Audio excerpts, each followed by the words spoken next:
Good morning, and welcome to TOPIX Japan Market Radio for Thursday, March 26, 2026.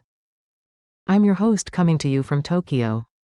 This show is designed for global investors tracking Japanese equities, rates, and currency markets. Let's dive straight into today's session. Thanks for having me. Japanese markets closed broadly lower today, with the Nikkei 225 down 0.272% to close at 53,603.648. TOPIX fell 0.261% to 3826.0. We saw more pronounced weakness in growth names, with the Mothers Index dropping 2.673% to 2330.0. J-Rights also declined 0.82% to 1936.0. On the currency side, dollar-yen strengthened 0.573% to 159.627, while crude oil surged 4.573% to 94.45. Gold in yen terms fell 2.214% to 16,780.0. That crude oil move is substantial. Let's start there because we're seeing some significant developments in the bond market tied directly to this energy surge. Reports are coming through that crude oil's rally is creating pressure across global fixed income markets. What's particularly striking is that while U.S. Treasury yields have actually declined, Japan's two-year government bond yield has climbed to its highest level since 1996. Can you walk us through what's driving this divergence? Absolutely, and this is a critical development for anyone with Japan exposure. What we're witnessing is a repricing in Japanese fixed income that reflects two key forces.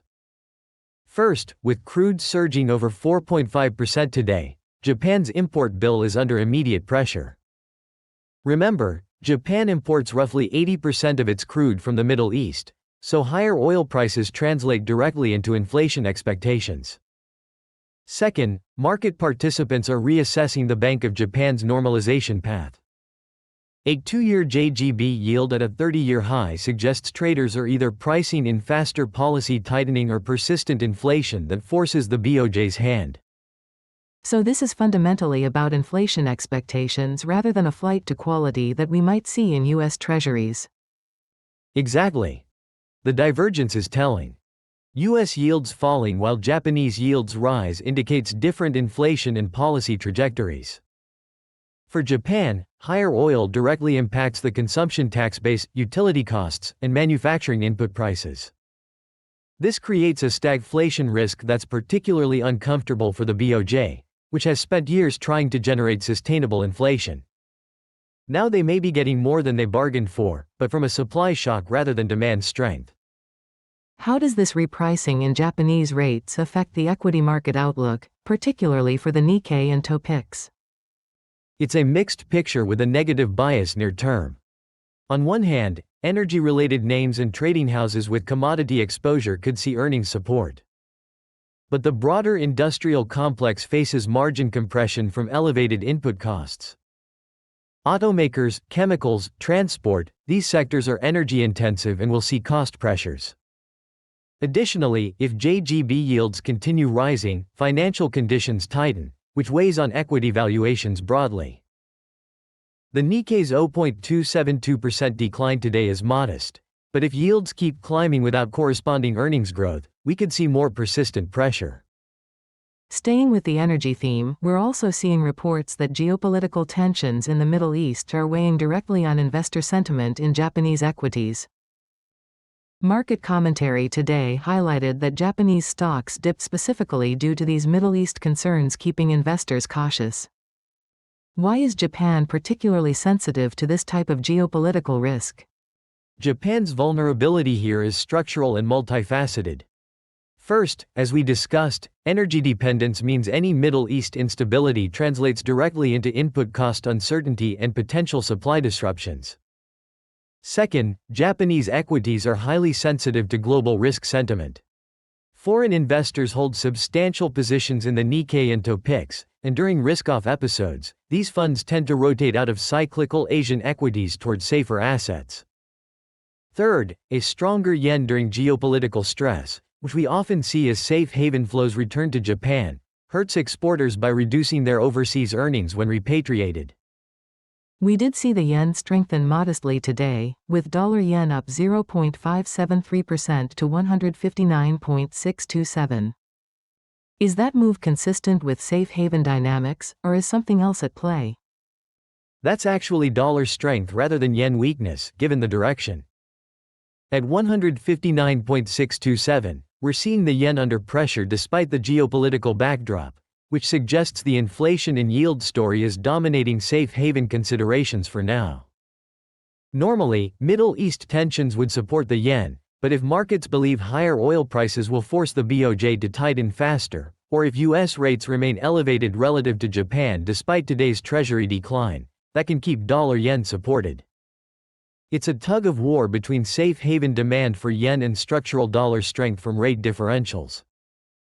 On the supply side, there's a specific development that could exacerbate these tensions. We're hearing that Saudi Arabia is reducing oil sales to its top Asian buyers due to disruptions in the Strait of Hormuz. Given Japan's reliance on Saudi crude, how significant is this development? This is extremely significant and warrants close monitoring. The Strait of Hormuz is the world's most critical oil choke point, handling roughly 20 to 30% of seaborne oil traffic. If Saudi Arabia, which is Japan's primary crude supplier, is cutting shipments due to Hormuz disruptions, Japan faces immediate supply constraints. Japan would need to either source crude from alternative suppliers, likely at a premium, or draw down strategic petroleum reserves, which is not sustainable long-term. This comes at a particularly sensitive time given Japan's nuclear capacity remains below pre-Fukushima levels, so energy security is front and center for policymakers. What are the immediate market implications if this supply disruption persists or worsens? For equities, it's negative near-term.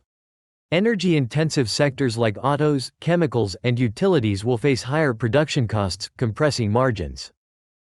Exporters will struggle with both higher costs and potentially a stronger yen if safe haven flows intensify. Financials could underperform if stagflation concerns grow, as loan demand weakens while credit risks rise. For the yen, we have competing forces. Commodity-driven inflation typically weakens the yen, but supply shock fears and risk-off sentiment can trigger safe haven buying. My base case is modest yen strength if the situation escalates. On yields, we'd likely see downward pressure on the long end as stagflation fears support duration demand, though the 2-year could stay elevated if near-term inflation expectations remain high.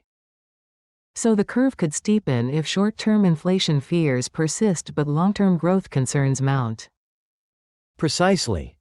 That's a classic stagflation yield curve dynamic. The BOJ would be in a difficult position, needing to balance inflation control against growth support. My expectation is they would maintain an accommodative stance and tolerate some inflation overshoot rather than aggressively tighten into a supply shock, but that calculus could shift if inflation becomes entrenched. Shifting back to equities for a moment, we saw the Mothers Index down 2.673% today, significantly weaker than the main indices. Is that a risk-off signal, or are there other factors affecting growth stocks specifically? It's primarily risk-off. Growth and small-cap names, which dominate the Mothers Index, are more vulnerable during periods of uncertainty because they're less liquid and often have less established earnings. When geopolitical risks rise and energy costs surge, investors rotate toward quality and defensives. The 2.673% decline versus 0.272% for the Nikkei is a clear signal that risk appetite is deteriorating.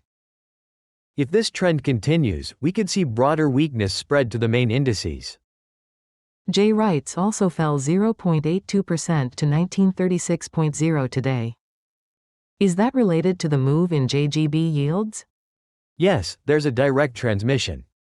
J Wrights are sensitive to interest rate moves because they're valued on a yield basis relative to risk-free rates.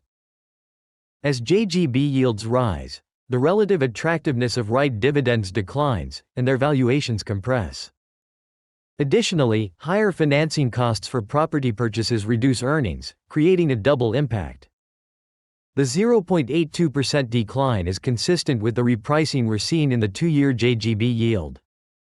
Let's recap the key themes for global investors tracking Japan today. We have crude oil surging over 4.5%, driving inflation expectations higher and pushing Japan's 2-year yield to a 30-year high. Middle East geopolitical tensions are creating supply concerns, particularly around the Strait of Hormuz, which threatens Japan's energy security. Equities are under pressure, with growth stocks underperforming significantly. The yen is caught between safe haven demand and inflation-driven weakness. What's your main takeaway for investors positioning around Japan right now?